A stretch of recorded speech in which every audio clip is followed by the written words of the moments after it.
Welcome to the Propreneur Podcast, where we help practice owners become better entrepreneurs. I'm your host, Dino Watt. And welcome once again, everybody, to Best Practices Podcast. My name is Dino Watt. I'm your host, and I'm excited today to welcome our expert, Emily Gerber from Gerber Business Solutions, who is going to take us on a journey on how to have more order out of the chaos that is most likely your business that's going on. How are you doing today, Emily? Hey, I'm great. Thanks for that wonderful intro.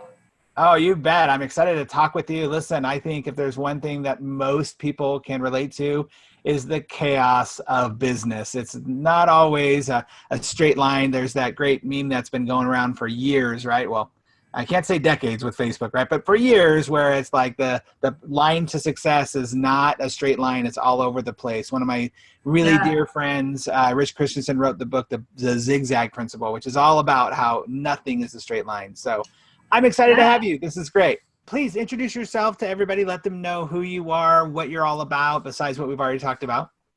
Yeah, so I'm the owner of Gerber Business Solutions. We are a full-stop shop for marketing, process, and technology, coaching and consulting help. So I'm a big fan of the story that gets people doing what they do. I deal a lot with orthodontists and dentists and chiropractors, and I always ask them, all right, what's your chiropractic story, right? And there tends to be, I was in an accident when I was 18 and a chiropractor saved me, or what's your orthodontic story, right? I'll ask those stories. So I'm going to ask you, what's your business story? What got you into this? This is really interesting, actually, because when you approached me, it just flooded back to when I was growing up. My dad is actually a private practice therapist, marriage and family and mental health in Washington State. And so from the time I was 11, probably 5 in some other ways, I helped him run his business. And a lot of times I was organizing things that weren't in order, and I was helping him to get all of the back end stuff done. Well, I love that you have that extra information, right? You got to watch it as an outside source, right? I always say that it's so hard to fix your business because you're standing inside the jar, right? You can't, Keith Cunningham says, you can't smell your own breath or see your own golf swing. You need people. And so you grew up in that and being able to see, okay, obviously there's processes and things that your dad kind of, that you bought into because you saw your dad do it. But I'm sure there's other things going like, well, we could do this a little faster, Dad, or why don't we do that better? Right. My question is, what are some things that you see him do that you're kind of like, oh, you could do that so much faster and better, Dad? There's a quicker way to get that thing done. Is there anything like that you do? Oh, it kills me. Website, social media presence. And I know in the private practice world, you can't do everything that you can outside of that, but you can still have a presence in order to get information out about what you do. He has literally no SEO footprint. Well, I think it all comes down to like, what's the goal? I ask the question every single time from all my clients, what do you want? And what are you waiting for? And so when you give them an idea, which is obviously from the goodness of your heart, because you want to see them succeed, is that sometimes business owners, because I know as you're talking about this, business owners are like, yeah, I know, people tell me about my SEO, and people tell me about my social media. I know they're sitting on they're listening to this podcast right now doing that, but they have to want to move towards that direction. Maybe it's not part of their goals. There's also the idea that people focus on scale, right? Their whole goal is scale. And as business consultants, as people who are looking at it from outside the jar, we often see things and like, oh my gosh, you could have this so much more, or you could do this more. But, scaling isn't always the best answer. I was actually just doing an interview recently with the president of the Pacific Coast Society of Orthodontists, right? And he said, look, the best advice he was ever given when he first started was, build your practice up as big as it possibly can. Don't worry about having 3 or 4 or 5 different offices because you're going to thin yourself out. And he's done that very successfully. I think sometimes as consultants, 2 things happen. And I would love to get your thought on this. Number one, we do see more than what they're seeing. So we hope for them for more. So sometimes our frustration can come from them not doing what we see they could do. And number 2, you mentioned something very important. I think a lot of times, from my experience anyway, A lot of consultants come in and say, hey, here's my map. Do my map, you'll be happy. Mm-hmm. But then it's not their map, it's the consultant's map. And so it sounds like you actually create something more specific to them and what they need. Right. Yeah, I take, well, and I feel like you're, especially with the audience that I have, the small business owner, pretty similar to therapy, the therapy world. They have a dream and they have a desire. Many of them have left a larger company in order to fulfill that dream. And so a lot of times they push back on business practices, which is fine, but they are missing strategy. And so a lot of times I come in and I have my map, but I tell them, you know, we don't have to work on it in this order. That's always what I say, because business owners can, or business consultants can kind of make it awkward for the business owner who doesn't want business practices. That's why they started their business, because they wanted to do it their own way. I feel that number one for what I teach my clients is just be consistent. Let's start with some things and we can, you know, tailor it to your needs. Whatever you feel, you're in control. Well, that's a great number one. I was gonna, I'm really curious, as you know, if there were, even though we're not having, I guess we're not giving them the map, right? But when it comes to certain things that you look at, and somebody just saying, hey, I just want to improve, I want to get better. What are there 3 specific areas? It sounds like number one is what you just said, but are there other areas that you would say specifically that help business owners turn that chaos into more order? I mean, and I do this, and you probably do too with your book and everything. I have business tips, and I have a really great blog that I put business tips out on, and I let people pick and choose what they feel like resonates with them. But I did come up with a method, and that's my business plan that I kind of feel like works best for most people, give or take. And that's looking at I call it the Gerber condo method, because for me, I'm like, you need to simplify everything. You need to get rid of some stuff that's causing you stress. To find out what actually brings you joy, what brings you joy and what doesn't. Some of those projects, they're hanging around your head and you're like, I have to get it done. And then someone asks you why, and you can't really tell them. So get rid of that project if you can't tell them.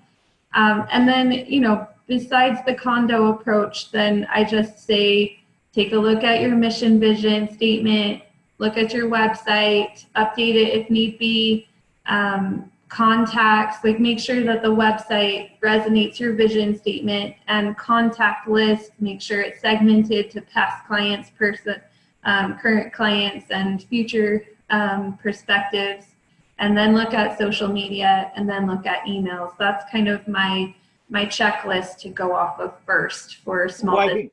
What sounds like that's important about that is that whether you want to kind of like go to the next level, I guess, or not, or scale or not in your business, the fact of the matter is that sales are the breath to business. They're the oxygen, right? And right now in our day and age, all the things that you mentioned, whether it be the website, whether it be social media, that's where a lot of the breath is coming from. That's where your audience is. As our parents become more millennials, then we need to be able to go to where they are and deliver it the way that they're looking for it. Well, okay, let's go to our section where we love to ask you a few of your results. Like, how have you been able to help people either scale or really create that more organization through chaos? How have you condoed people before?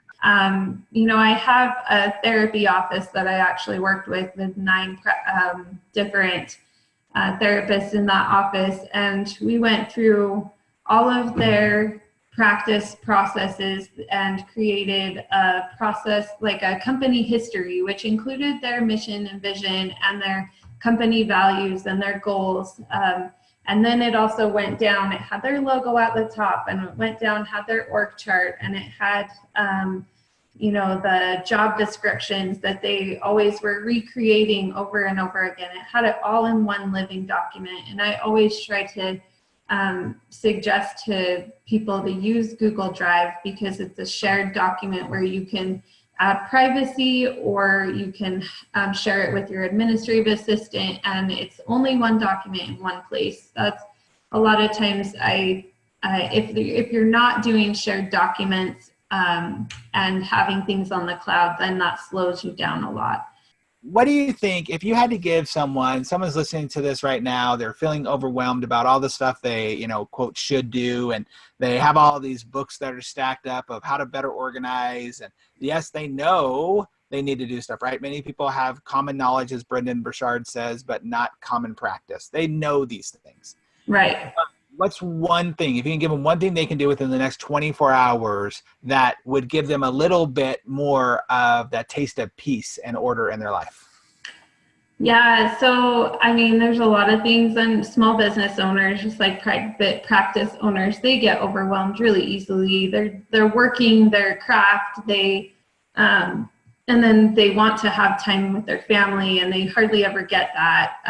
But I feel like the best thing that you can do is bring in an assistant. If you don't have an assistant already, bring in an assistant and put all of the projects that you have on your list of things to do in one place. I like to use Asana, asana.com, ASANA.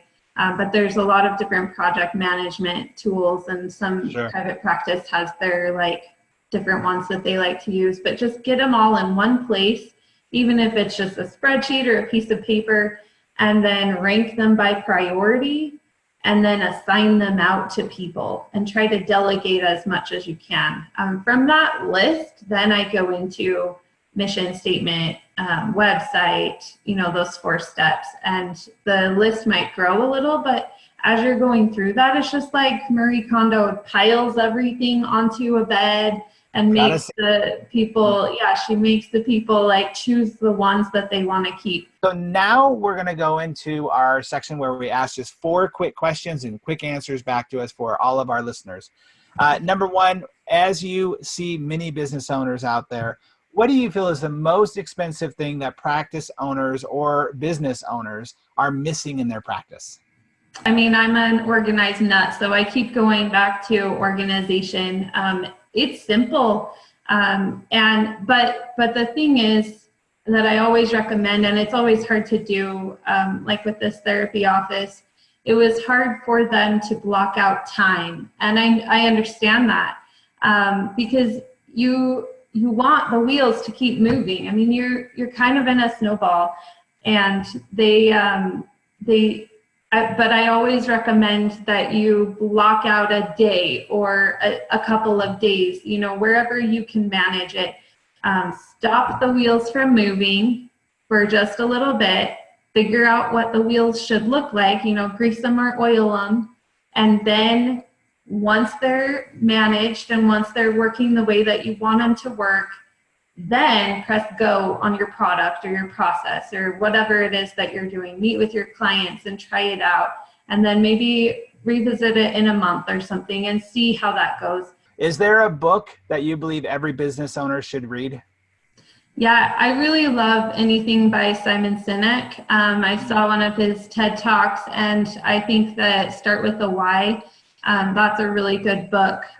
Just to give a little background for the viewers, he really recommends that instead of the business way of mission statement and you tell everybody why you're doing, you tell everybody how you're going to do it and who you're going to talk to, you really start with the why.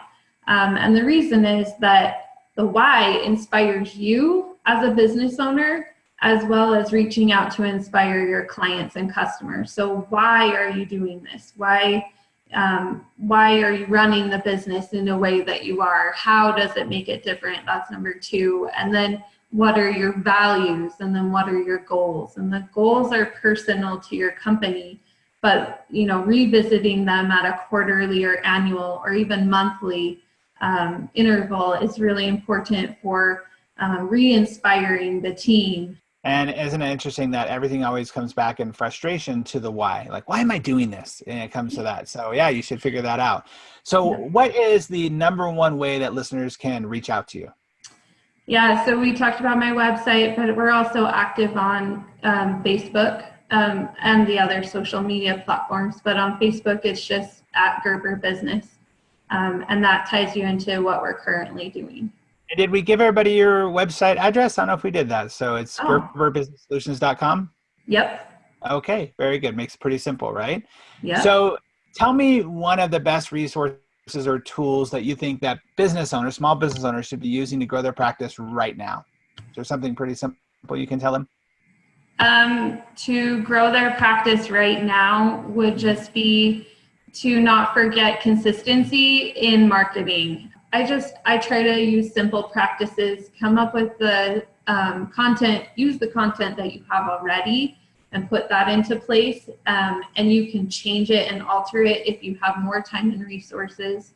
But don't stop, because that's kind of the social world that we are living in right now. If you stop emails or if you stop social media, then it's, in essence, you're not there anymore. That's right. Definitely for sure.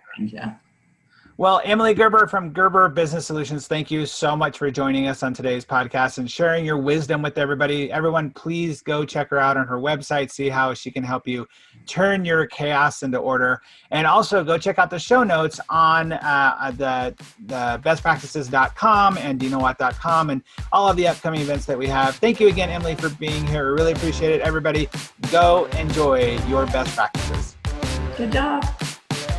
Thanks so much again for listening to the Propreneur Podcast. We really appreciate your support. If you haven't subscribed already, please make sure you do so. Also, if you feel like you might be a good fit for our podcast as a guest or know somebody who you think would be, go ahead and email us at dino@dinowatt.com. Again, thanks for support. We'll see you on the next episode.